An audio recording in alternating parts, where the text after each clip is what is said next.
Good morning, everyone. Welcome to our group discussion today. We're going to talk about two important journal related to our study. One on sustainable aquatic resource management and inland fisheries in tropical Asia, and the other on mangrove ecosystem service and the coastal protection.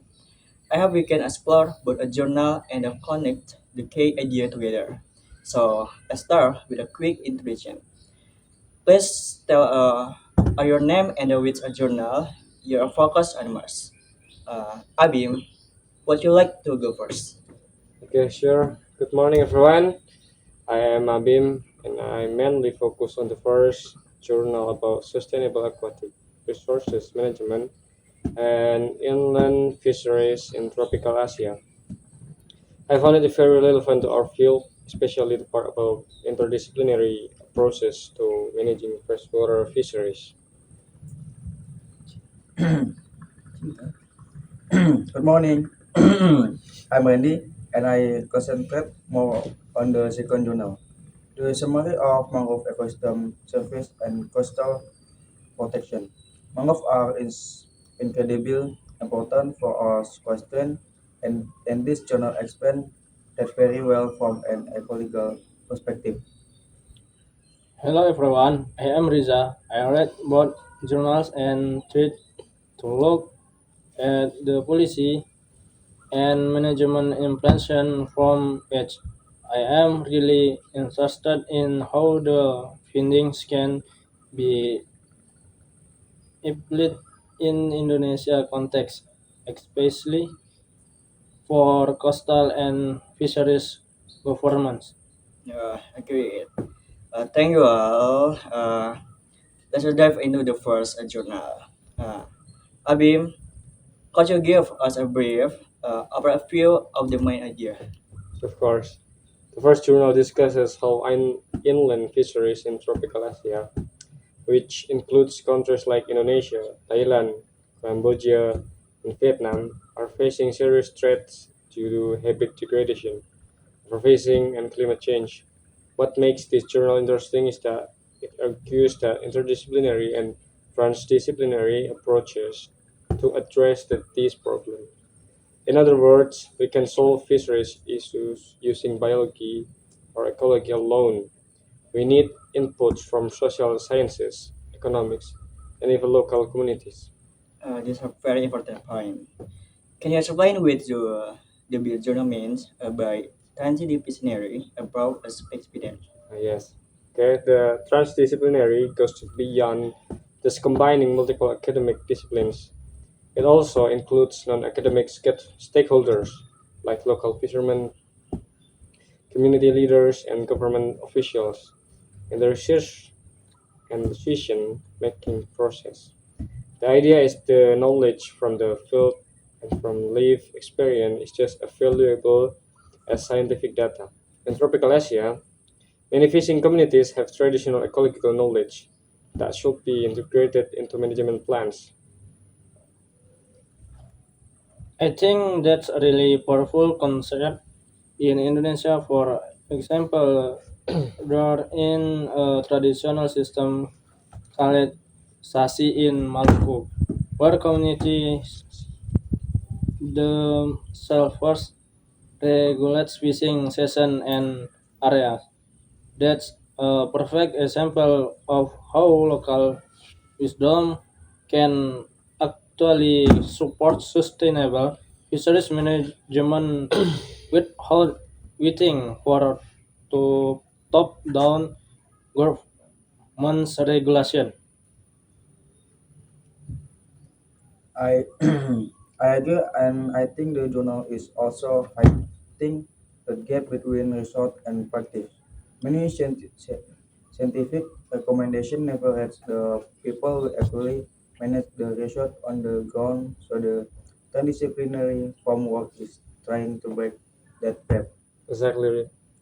The journal also emphasized that inland fisheries are often undervalued compared to marine fisheries. For many rural communities in tropical Asia, inland fisheries from rivers, lakes, and floodplains are the primary source of protein and income. So ignoring them in policy is a serious mistake. That's a very insightful point. What about the environmental side? Does the journal talk about a specific threat to annual aquatic ecosystem?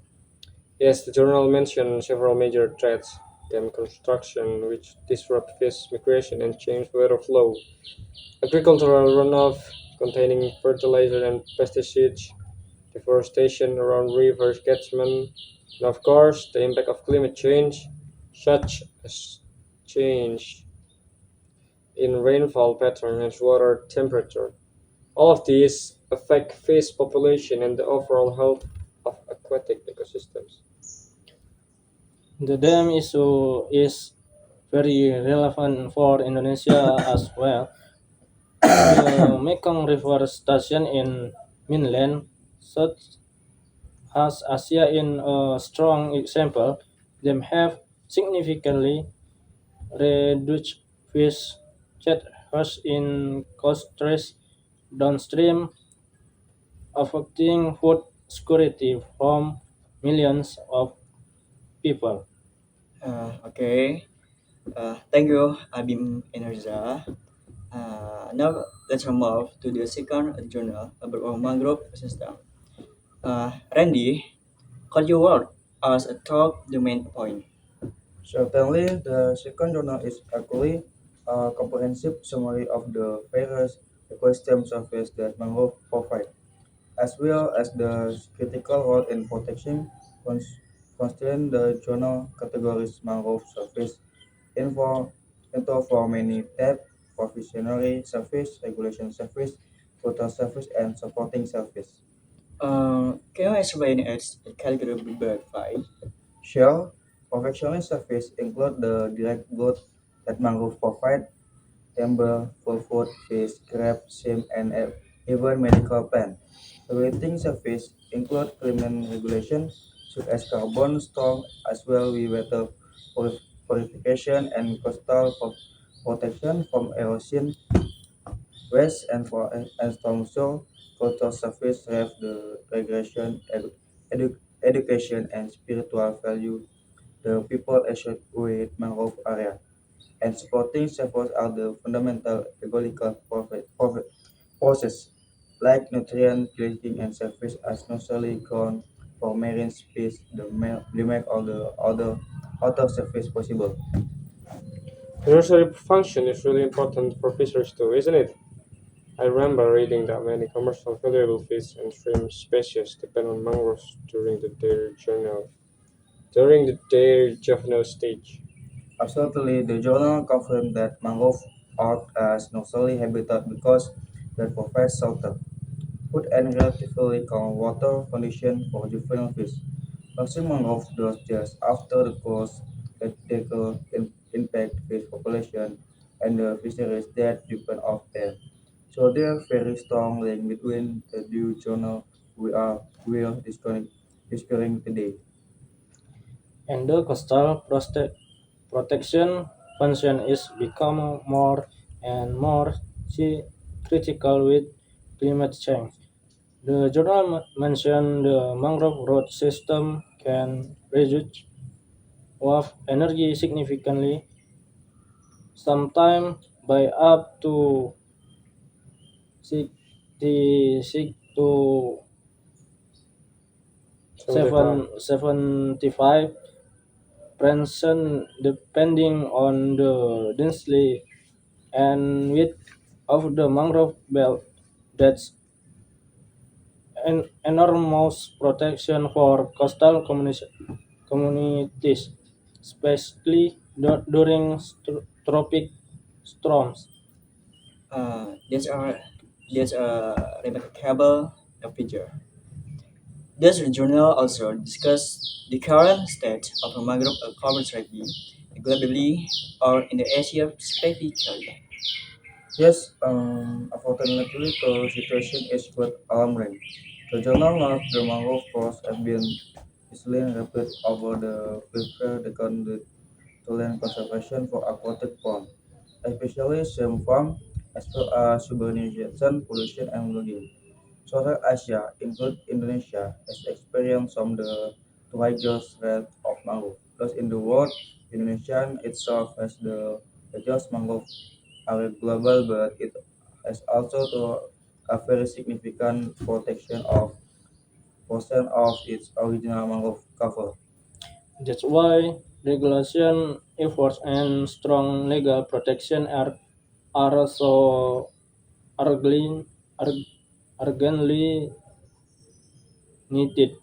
Indonesian government has actually set ambitious targets for mangrove rehabilitation, but the implementation still faces many changes on the ground, including land tenure issue and lack of community involvement. No one like us talking about how there's a journal and the connects with each other. But the terms or idea do they share? Let's often interrupt to for discussion. I think the strongest commanders in the emphasis on community based and participatory forecasts both journals in defense wise agro that conservation and management cannot success with involving local communities. In the Inal Fisheries journals, it's about including women in research and governments. In the mangrove journals, it's about engaging coastal communities in relate- restoration and protection programs. I also see a shared theme around ecosystem connectivity. Mangroves are not isolated ecosystem; they are connected to the open sea, to river system, and to the surrounding land. The same is true for inland aquatic ecosystem. They are all part of a larger watershed. So managing them in isolation doesn't make sense ecologically. Exactly, and but journal also highlight the tension between economic development and environmental conservation. In many parts of tropical Asia, people depend on their resource for survival. So the question in just how to protect the environment, it is how to protect the environment while also ensuring food service and the livelihood of local communities. That make all the question to answer. Just your observation. Uh, Randy, it's already bring us to the heart of responsibility, addressing the ecological, social, and economic needs, the economic the same time. Riza, from a policy standpoint, what do you think needs to change? I think one of the key changes needed needed is better integration between different governments. Stock regional fisheries management is often held headed specifically from coastal management, from forestry, and from spatial plumbing, but the ecosystem don't follow administrative boundaries.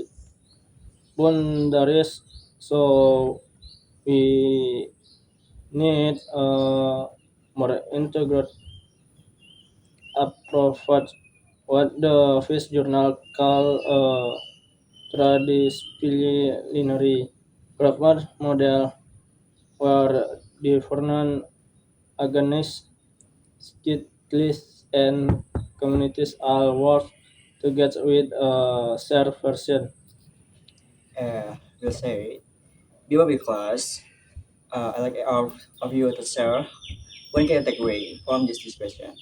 Something that you think is most important for students in our field is to understand. Abim, please start. For me, the most important takeaway is that science alone is not enough. Managing aquatic resources requires us to listen to and collaborate with the people who live closest to close with the resources. Local communities are not just stakeholders, they are knowledge holders, and their participation is essential for any management plan to actually work in practice. My take is about the true value mangrove. We often think of conservation as opposed something that limit economic activity, but the ecosystem service the mangrove provide. Coastal protection, carbon storage, naturally ground for fish have enormous economic value that is often invisible in conservation calculation. If we properly quantify and communicate the value, Asian might make very different choice. Mean is about the agony of action. Both journals show that the ecosystem are under serious and growing pressures. Pressure. We are not dealing with a slow-moving problem. We are in the middle of a crisis, and the solution exit.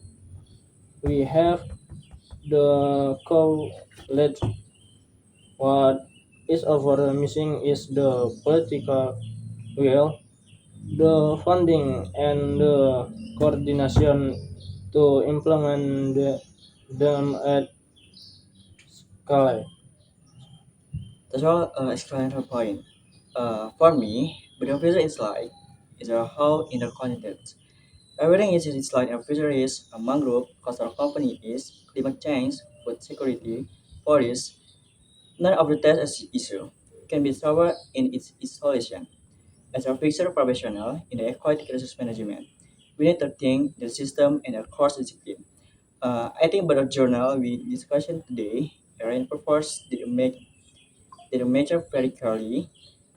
Thank you all for a wonderful discussion. I hope everyone won this helpful and inspiring. That's all for today. Thank you.